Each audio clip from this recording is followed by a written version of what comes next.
abiti a Cagliari. Io abito a Cagliari. E non vieni a ballare. E non vieni a ballare. Ma io non so ballare. Grazie. Nonostante sia sorella di Pierpaolo, di Giovanna e figlia di Angelo Ammereu, non sa ballare. Non ci credo. Non ci credo anche se è vero. Sono presente una gallina zoppa.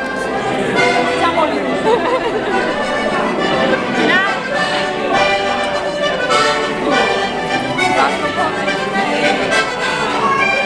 No, è il filo bianco da allora.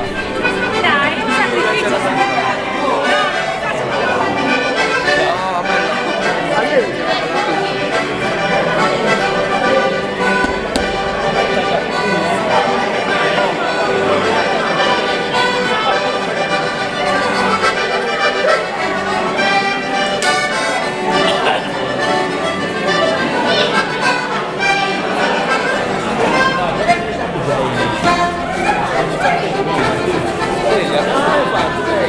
Sempre